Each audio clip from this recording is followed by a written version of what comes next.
السلام علیکم. وعلیکم السلام. میں یہاں آئی تھی آپ لوگوں کی خوبصورت وادی دیکھ کر, آپ لوگوں کا پرخلوص طریقہ کار دیکھ کر مجھے یہ احساس ہوتا ہے کہ یہ جو سیز فائر وائلیشنز ہوتی رہیں, اس کے باوجود بھی آپ لوگوں کے دل میں اتنا پیار بھرا ہے. کیا یہ پیار سرحد پار بھارت کو نظر نہیں آتا؟ ظاہر ہے نظر تو نہیں آتا, اسی لیے تو اس طرح کرتے ہیں. نظر آئے تو پھر ایسے تو نہ ہونا, لیکن یہ پولیٹیکل ایشوز پہ آ جاتی ہے بات. اگر نارمل مطلب لوگوں پہ بات, پاپولیشن پہ بات کی جائے, وہاں کے لوگ بھی کبھی بھی نہیں چاہتے ہوں گے کہ فائرنگ ہو, ہم لوگ بھی کبھی بھی نہیں چاہتے. لیکن یہ آ جاتا ہے پولیٹیکل ایشوز پہ بات آ جاتی ہے.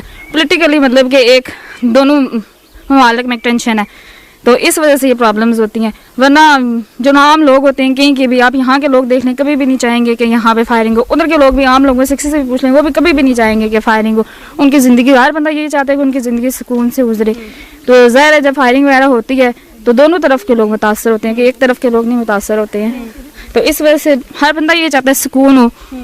تو یہ ہے کہ یہ تو حکومت کو سوچنا چاہیے اس طرف کی بھی, اور ہماری حکومت کو بھی سوچنا چاہیے, مل کر بیٹھنا چاہیے, مذاکرات کرنے چاہیے, امن کے لیے دیر پامن ریزالو کریں. ظاہر ہے جو بھی ان کے ایشوز ہے وہ ریزالو کریں, اور اس چیز کو آگے مطلب کہ کنٹینیو کریں. اگر بھائی سیز فائر ہوئی ہے تو اس کو چاہیے کہ اس کو کنٹینیو رکھیں, نہ کہ یہ پرماننٹ ایشو نہ ہو اور دوبارہ سے پھر سٹارٹ ہو جائے. پھر ظاہر ہے دونوں طرف سے ٹینشن. اچھا, ان 2 مہینوں میں اور پچھلے 2 سالوں کی زندگی میں فرق تو اچھا خاصا ہوگا. بہت ہے, بہت زیادہ ہے بلکہ. ظاہر ابھی یہ 2 مہینے یہ سکون سے گزرے. ابھی جیسے اب رمضان ہے, لوگ مسجد وغیرہ جاتے ہیں تو ایک سکون سا ہوتا ہے. تو پہلے یہ تھا کہ لوگ مسجد آتے تھے, خاص طور پہ بچے یہ سپارہ پڑھنے جاتے ہوتے ہیں, تو اس کی وجہ سے نا مطلب پیچھے سے فائرنگ سٹارٹ ہو جائے تو ایک پیرنٹس کے لیے بھی ایک مطلب کنٹینیوس ایک ٹینشن ہوتی تھی ہر وقت کی کہ پتہ نہیں کیا ہوگا. تو اگر اسکولز وغیرہ جیسے بچے جاتے تھے, تو اب تو ہے چلے بند ہے اسکولز, لیکن پہلے اسکول جاتے ہوتے تھے تو پیچھے سے فائرنگ سٹارٹ ہو جاتی تھی, تو پھر پیرنٹس ادھر بھی بھاگتے تھے. وہ اے پی ایس والے مطلب کہ ویسے وہ جو ہوا تھا ٹریجک ایک ایونٹ ہوا تھا, اس میں بھی جیسے ہوا ہو تو اس طرح یہاں پہ بھی سیم وہ ایک ہوا نا. یہاں پہ ہر وقت کی مطلب ہوتی تھی بندے کو جب تھا یہ مسئلہ. تو یہاں جو ہے پچھلے 2 مہینے سے جنگ بندی ہوئی ہے. جنگ بندی کے بعد سب سے زیادہ تو خواتین متاثر ہوتی ہیں. کسی بھی جنگ کے سب سے زیادہ متاثرہ جو ہوتے ہیں یا بچے ہوتے ہیں یا خواتین ہوتی ہیں. پچھلے 2 مہینے میں کیا فرق آپ نے دیکھا؟ پچھلے 2 مہینے میں ہم نے یہی فرق دیکھا ہے کہ ہم مطلب سکون سے رہ رہے ہیں, بچے سکون سے ہیں, اسپیشلی بچے. اور مرد حضرات جو باہر جا کے کماتے ہیں اور گھروں میں واپس لوٹ کے آتے ہیں. جب یہ لوگ باہر جاتے ہیں تو یا ہم لوگ, میں تو ٹیچر ہوں, تو جب میں کالج جاتی ہوں تو مجھے یہ نہیں ہوتا ہے تھا کہ ہم لوگ واپس آئیں گے, کس ٹائم فائرنگ سٹارٹ ہو جائے گی اور بچوں کا کیا حال ہوگا. اور جب فائرنگ ہوتی تھی تو جو بچے تھے ان کا تو دیکھنے کے قابل حال ہوتا تھا کہ اتنی چیخ و پکار اور ہراس تھا ان کے چہروں پہ, اور پتہ چلتا تھا کہ یہ آپ زندہ نہیں بچیں گے, شاید کہ گولے کی آواز سے ہی یہ مار جائیں گے. اور واپس مطلب بہت چیخ و پکار بچوں کی, اور بہت رونا آتا تھا. تب ہم لوگ تو کہتے تھے کہ اب اس دنیا میں ہمارا تو کوئی ہے ہی نہیں اللہ کے سوا, پاکستانی ساری قوم آپ کے ساتھ کھڑی.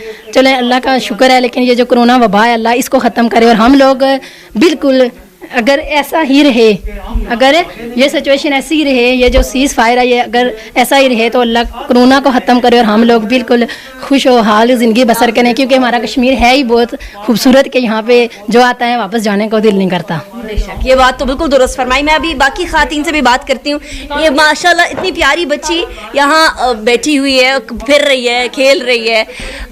اس کی زندگی اچھی ہو, میرے لیے سب سے زیادہ یہ چیز ضروری ہے. اور اس لیے ضروری ہے بیکاز میرے وطن کی یہ بچی ہے, یہ کشمیر کی بچی ہے, یہ کشمیر کی بچی ہے. ان کا مستقبل جو ہے یہ روشن ہونا بڑا ضروری ہے. السلام علیکم. وعلیکم السلام. یہ بتائیے گا کہ پچھلے جو 2-3 سال کے اندر جو بہت زیادہ سیز فائر وائلیشنز ہوئیں, بچوں کے لیے, خواتین کے لیے کتنے مسائل تھے؟ یہاں تو لوگ بیٹھ کر مجھے تو بتا رہے ہیں کہ وہاں سے بندوقیں تان کر سنائپر فائرنگ کیا کرتے تھے. ایسا ہی ہوتا ہے, اور جب گولا ادھر آتا ہے تو بہت زیادہ آواز آتی ہے, جب پڑتا ہے بہت زیادہ آواز. ہم اپنے بچوں کے کانوں میں انگلیاں دے دیتے ہیں, اتنی زیادہ آواز ہے کہ پردے نہ پھٹ جائیں ہمارے بچوں کے کانوں کی, اتنی آواز ہوتی ہے ان کی. ابھی جب سیز فائر ہوئے ہے یعنی جنگ بندی ہوئی ہے, تو آپ کیا توقع کرتی ہیں کہ اب پاکستان اور بھارت بیٹھیں اور گفتگو کریں اور آپ لوگوں کی زندگی آسان بنے؟ ہاں, یہ پرماننٹ ہو نا, اگر سیز فائر ہوا تو یہ پرماننٹ ہو. کیا پتا پھر ان کا کیا کرتے ہیں, ڈر لگا رہتا ہے ہر وقت, خوف ہر وقت, کیا پتا کب یہ شروع ہو جائے.